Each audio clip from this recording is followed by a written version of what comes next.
അല്ല, കൊല്ലം സുധി എന്നുള്ള അദ്ദേഹത്തിന്റെ മരണം, കൊല്ലം സുധി മരിച്ചു എന്നുള്ളൊരു വാർത്ത ഈ എല്ലാവരെയും ഭയങ്കര അധികം ഷോക്കിംഗ് ആയിട്ടുള്ള ഒരു ന്യൂസ് ആയിരുന്നു. എല്ലാവരെയും വിഷമത്തിലാക്കിയ ഒരു ന്യൂസ് ആയിരുന്നു. അയ്യോ, കൊല്ലം സുധി മരിച്ചോ? എല്ലാവരും വിഷമത്തോടെയായിരുന്നു ആ ഒരു കാരണം അദ്ദേഹത്തിന് ഈ പറഞ്ഞ പോലെ പബ്ലിക്കിലുണ്ടായിരുന്ന റീച്ചും പബ്ലിക്കിൽ അദ്ദേഹത്തിനുണ്ടായിരുന്ന ഒരു ഇഷ്ടവും, അതുകൊണ്ട് എല്ലാവർക്കും അതൊരു വലിയൊരു നഷ്ടം തന്നെയായിട്ട് എല്ലാവരും പറയുന്നുണ്ടായിരുന്നു ആ സമയത്ത്. അനൂപ് എപ്പോഴായിരിക്കും ആ വാർത്ത പറഞ്ഞിട്ടുണ്ടാവുക? ആക്ച്വലി ഞാൻ അദ്ദേഹം മരിക്കുന്ന അന്ന് രാവിലെ അറൗണ്ട് 7-8 ടൈമിൽ ഞാൻ ഒരു ട്രിപ്പിന് പോയിരുന്നു വിത്ത് ഫ്രണ്ട്സ്. അതായത് ബർത്ത്ഡേ കഴിഞ്ഞ് വരുന്ന ദിവസങ്ങളാണ്. ഇപ്പം എൻ്റെ ബർത്ത്ഡേ കഴിഞ്ഞുള്ളൂ കഴിഞ്ഞ ദിവസം. അപ്പോൾ അത് കഴിഞ്ഞ് ഞങ്ങൾക്ക് സമയമുള്ളപ്പോൾ ആ ഒരു നെക്സ്റ്റ് വീക്കിൽ ഒരു ട്രിപ്പ് പ്ലാൻ ചെയ്ത് അതിനു വേണ്ടി എല്ലാ പ്രിപ്പറേഷനൊക്കെ കഴിഞ്ഞ് കിടന്നുറങ്ങി ആ സമയത്ത് അലാം വെച്ച് എഴുന്നേക്കാൻ വേണ്ടി ഇരുന്നതായിരുന്നു. ഒരു 6 മണി സമയം. അപ്പോൾ അതിനു മുമ്പാണ് എനിക്ക് അവിചാരിതമായിട്ട് പല നമ്പേഴ്സിൽ നിന്ന് ഇങ്ങനെ കോൾ വന്നുകൊണ്ടിരിക്കുക. മോർണിംഗ് അല്ല, രാത്രി മുതൽ വരുന്നുണ്ട്.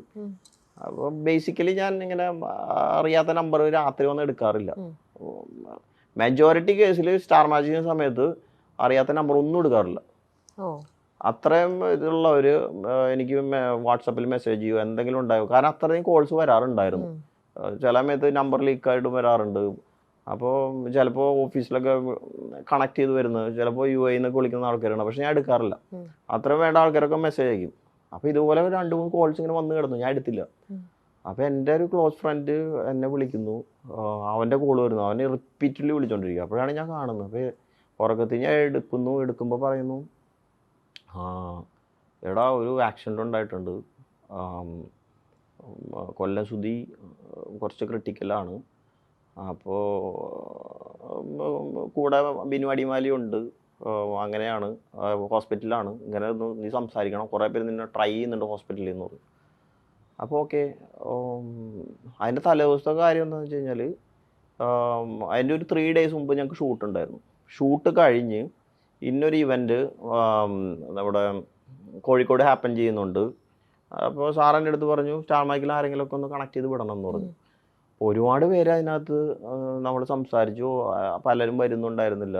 ചിലർക്ക് ഡേറ്റ് പ്രശ്നം, ചിലർക്ക് യാത്ര ചെയ്യാൻ പ്രശ്നം, അങ്ങനെയൊക്കെ പറഞ്ഞ് പലരും മാറി. അവസാനമാണ് സുധിച്ചേട്ടൻ അതിനകത്ത് അലൈനാവുന്നത്. ബിനു അടിമാലി ഉണ്ടെന്ന് പറഞ്ഞപ്പോൾ സുധിയും കയറി. അങ്ങനെ വന്ന് അപ്പം എന്നെ പോകുമ്പോൾ എന്നെ വിളിച്ചു, അനുവേട്ടാ ഞാൻ പോവാണേ, പോയി ഷോ ഒക്കെ അറ്റൻഡ് ചെയ്ത് വരാം. ഞാൻ അപ്പോഴേ പറഞ്ഞു, പഴയ ജഗദീഷൊന്നും പോയി കാണിക്കരുത്, ഇവിടെ മര്യാദയ്ക്ക് പോയി സംഭവമൊക്കെ ചെയ്യണം. അപ്പോൾ അതിനുശേഷം എല്ലാവരും പറഞ്ഞു എൻ്റെ അടുത്ത്, സുധി ഭയങ്കരമായിട്ടൊന്ന് പെർഫോം ചെയ്തൊരു സ്റ്റേജായിരുന്നു അത്. ഭയങ്കര കയ്യടിയായിരുന്നു. പുള്ളി സിംഗിളായിട്ടൊന്ന് പെർഫോം ചെയ്ത് ഒരുപാട് അവിടെ കയ്യടി വാങ്ങി എന്നൊക്കെ പറഞ്ഞു. അപ്പോൾ അതെല്ലാം ഇത് കഴിഞ്ഞിട്ടാണ് ഞാൻ അറിയുന്നത്.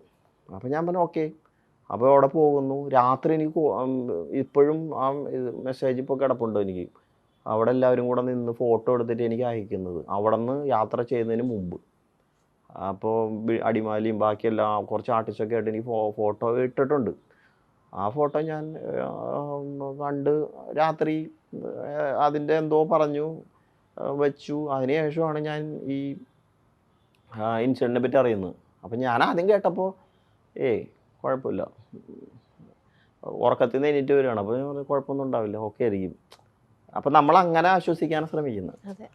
അപ്പം നമ്മൾ അങ്ങനെ അത്ര ക്രിട്ടിക്കൽ ചിന്തിക്കുന്നില്ല. അപ്പോൾ അവിടെ നിന്ന് തന്നെ വിളിക്കുന്നു, ഹോസ്പിറ്റലിലാണ്, വെന്റിലേറ്ററിലേക്ക് കയറ്റി, എന്തൊക്കെയോ പ്രശ്നങ്ങളുണ്ട്, പുറത്ത് ഞാൻ കണ്ടു സംസാരിച്ചു എന്ന് പറഞ്ഞു. അപ്പോൾ എനിക്ക് കുറച്ച് ആശ്വാസമായി.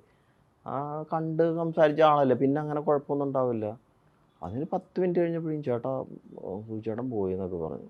ഞാൻ പെട്ടെന്ന് എനിക്ക് എന്താണെന്നൊന്നും മനസ്സിലായില്ല. പകുതി ഉറക്കത്തിൻ്റെ മൂടും എല്ലാം കൊണ്ടും ഒരു മരവിപ്പായിരുന്നു. ശരി, കുറേ നേരം ഒരു മരവിപ്പായിരുന്നു. അപ്പം ഞാനതിങ്ങനെ ഇരുന്ന് ആലോചിച്ചു, എന്ത് ചെയ്യാം, ഒന്നും പിടികിട്ടുന്നില്ല. അപ്പം ഞാൻ പെട്ടെന്ന് ആരെങ്കിലും വിളിക്കണമല്ലോ എന്നൊക്കെ വിചാരിച്ചു. സമയം ഇങ്ങനെ വെളുത്തുകൊണ്ടിരിക്കുന്നേ ഉള്ളൂ, ആരെ വിളിക്കും പെട്ടെന്ന് എന്നൊക്കെ വിചാരിച്ചു. അങ്ങനെയാണ് ഞാൻ നമ്മുടെ ഇവിടെ ഏതെങ്കിലും ആർട്ടിസ്റ്റോ നമ്മുടെ കൂടെയുള്ള ആൾക്കാരോ, അപ്പോൾ നമ്മുടെ കൂടെയുള്ള മിക്കവാറും ആൾക്കാർ പലരും കൊച്ചിയിലില്ല, ക്രൂ. അപ്പോൾ ഓഫീസിൽ വിളിക്കാമെന്ന് വെച്ച് കഴിഞ്ഞാൽ സാറിനെ എങ്ങനെ വിളിക്കുന്ന, ഈ വെളുപ്പകാലത്ത് എങ്ങനെ വിളിക്കുന്നൊക്കെ പറഞ്ഞ് അവസാനം ഞാൻ ബിനീഷിനെ വിളിക്കണം. ബിനീഷ് ബാസ്റ്റിൻ ഫോർട്ട് കൊച്ചിയിലുണ്ടായിരുന്നു. ഇവിടെ ഏറ്റവും ക്ലോസ്ലി അടുത്ത് ആക്സസിബിൾ ബിനീഷ്. അപ്പോൾ ഞാൻ ബിനീഷിൻ്റെ അടുത്ത് പറഞ്ഞു, ബിനീഷ് ഇങ്ങനെ സംഭവം ഉണ്ട്, നമുക്കൊന്ന് അവിടം വരെ പോയാലോ എന്ന് പറഞ്ഞു. അപ്പോൾ തന്നെ ഞാൻ ബിനീഷ് വരാമെന്ന് പറഞ്ഞു. അപ്പോൾ തന്നെ ഓഫീസിൽ വിളിക്കുന്നു, 2-3 പേരൊക്കെ ഇട്ട് സംസാരിക്കുന്നു. അപ്പോൾ അവിടുത്തെ ഡ്രൈവേഴ്സൊക്കെ ഉണ്ടായിരുന്നു, ഫ്ലവേഴ്സിൻ്റെ ഡ്രൈവർ ഉണ്ടായിരുന്നു. അപ്പോൾ അവരുടെ കൂടെയുള്ള അറ്റാച്ച് ചെയ്തിട്ടുള്ള വേറെ ഡ്രൈവേഴ്സ് പിന്നാലെ വന്നു, അവരൊക്കെ എൻ്റെ അടുത്ത് സംസാരിക്കുന്നുണ്ട്. അവിടെ എത്തുന്നത് വരെ എനിക്ക് എന്തൊക്കെയോ സംഭവിക്കുന്നു, ഒന്നും മനസ്സിലാവുന്നില്ല. പലരും വിളിക്കുന്നു. അപ്പോൾ എന്നെയാണ് ഏൽപ്പിച്ചിരിക്കുന്നത് സുധിയുടെ വീട്ടിൽ അറിയിക്കാൻ. അപ്പോൾ അപ്പോൾ ഞാൻ വണ്ടിയിലിരിക്കുന്നുണ്ട്. അപ്പം ഞാൻ സാധാരണ എല്ലായിടത്തും സെൽഫ് ഡ്രൈവ് ചെയ്താൽ പോകാറ്, കമ്പനിയിൽ നിന്ന് വണ്ടി എടുത്തില്ല. അപ്പോൾ ബിനീഷ് വന്നതുകൊണ്ട് ബിനീഷിൻ്റെ വണ്ടി ഞാൻ കയറിയിരുന്നു. അപ്പോൾ എനിക്കൊരു കംഫർട്ടബിൾ ഒരാളും വേണം സംസാരിച്ച് പോകാൻ വേണ്ടി, ഷെയർ ചെയ്ത് പോകാൻ വേണ്ടി. അപ്പോൾ ഞാനിങ്ങനെ ഇരിക്കുകയാണ്. അപ്പോൾ എൻ്റെ അടുത്ത് ഹോസ്പിറ്റലിൽ പറഞ്ഞു, പോയി ഇനൊന്നും ചെയ്യാനില്ല, ചേട്ടൻ ഔദ്യോഗികമായിട്ടും അവരെ അറിയിക്കണം എന്ന് പറഞ്ഞു. അപ്പോൾ ഇത് എങ്ങനെ അറിയിക്കും എന്നുള്ളതാണ് കാര്യം. സുധി ചേട്ടൻ എപ്പോഴും ഷൂട്ടിൻ്റെ ഇടയ്ക്ക് തന്നെ കട്ട് ചെയ്ത് കഴിഞ്ഞാൽ അപ്പോൾ പോയി നേരെ വിളിക്കും, ഭാര്യ വിളിച്ചിട്ടുണ്ട്, മകൻ വിളിച്ചിട്ടുണ്ട് എന്നൊക്കെ പറയുന്ന ആളാണ്. അപ്പോൾ രാവിലെ 6 മണിക്ക് വിളിച്ച് ഞാൻ എങ്ങനെ പറയത്? അപ്പോൾ എനിക്കൊരു പിടിയും കിട്ടുന്നില്ല. ഞാൻ കൈയൊക്കെ കുറച്ച് വിറച്ച് കുറച്ച് നേരമൊക്കെ ഇരുന്ന്. അപ്പോൾ ഞാൻ കൊടുങ്ങല്ലൂർ പോയിക്കൊണ്ടിരിക്കുക. കൊടുങ്ങല്ലൂരായിരുന്നു, ഹോസ്പിറ്റലിലാണ് സുധിയുള്ള ആ സമയത്ത്. ഞാൻ പോകുന്ന സമയത്ത് കോൾ ചെയ്യുന്നു. അപ്പോൾ ആദ്യം രേണു തന്നെ എടുക്കുന്നതെന്ന് തോന്നുന്നു, രേണു തന്നെ എടുത്ത്. അപ്പോൾ രേണു എടുത്തതിന് ശേഷം ഞാൻ പറഞ്ഞു, സുധിക്കാനൊരു ആക്സിഡൻറ്റ് പറ്റിയിട്ടുണ്ട്, കുഴപ്പമുണ്ടല്ലോ, ഞാൻ ഹോസ്പിറ്റലിൽ വരെ പോവാണ്, ബാക്കി കാര്യങ്ങൾ അറിയിക്കാം, കുറച്ച് ക്രിട്ടിക്കലാണ് എന്നൊക്കെ പറഞ്ഞു വെച്ചു. അപ്പോൾ അതിനുശേഷം പെട്ടെന്ന് അവർ പേടിച്ചു. ഞാൻ പറഞ്ഞു കുഴപ്പമില്ല, ഞാൻ അവിടെ പോയിട്ട് എല്ലാം ടേക്ക് കെയർ ചെയ്തതിന് ശേഷം വിളിക്കാം. പക്ഷേ എനിക്ക് ഒറ്റയടിക്ക് പറയാൻ പറ്റുന്നില്ല, മരിച്ചു പോയെന്നൊക്കെ ഇങ്ങനെ ഇത്രയും വെളുപ്പാങ്കാലത്തൊക്കെ പറയാൻ പറ്റുക. അപ്പോൾ ഞാൻ വിചാരിച്ചു അവിടെ ആരെങ്കിലും അടുത്ത് ഉള്ള ആൾക്കാരെ അസൈൻ ചെയ്ത് ഡയറക്റ്റ് പോയി പറയാമെന്നൊക്കെ വിചാരിച്ചപ്പോൾ ആരെയും ആക്സസിബിൾ ആയിട്ടില്ല. ആ സമയത്ത് ഐശ്വര്യ ഉണ്ടായിരുന്നു, നമ്മുടെ സ്റ്റാർ മാജിക്കിൽ. ഐശ്വര്യ കുറച്ച് ഓടി എത്തുന്നത് കൊണ്ട് അതൊരു കുറച്ച് ബുദ്ധിമുട്ടായി എനിക്ക് തോന്നി.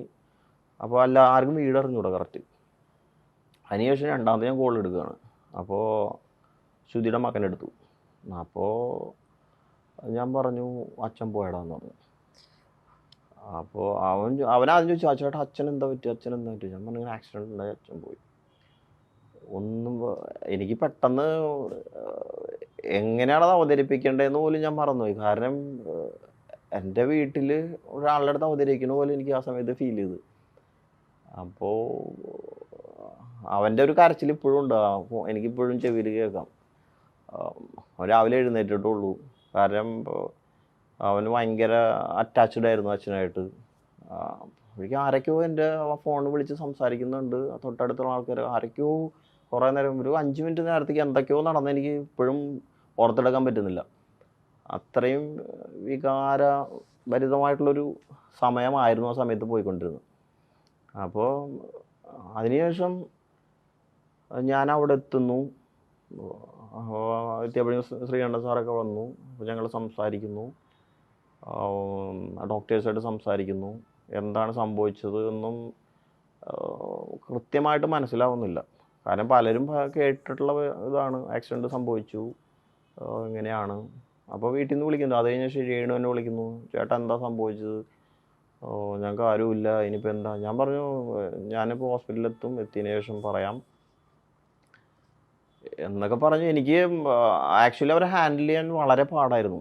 അപ്പോഴേക്കും ഞാൻ ഐശ്വര്യനെ അവരെ വീട്ടിലേക്ക് എത്തിക്കുന്നു, അവരെ ടേക്ക് കെയർ ചെയ്യാൻ പറയുന്നു. നെക്സ്റ്റ് എന്താന്ന് ഒരു കാര്യങ്ങളും നമ്മൾ ഏറ്റെടുത്തിട്ടില്ല, എന്താ ചെയ്യേണ്ടതെന്ന് പോലും അറിയത്തില്ല.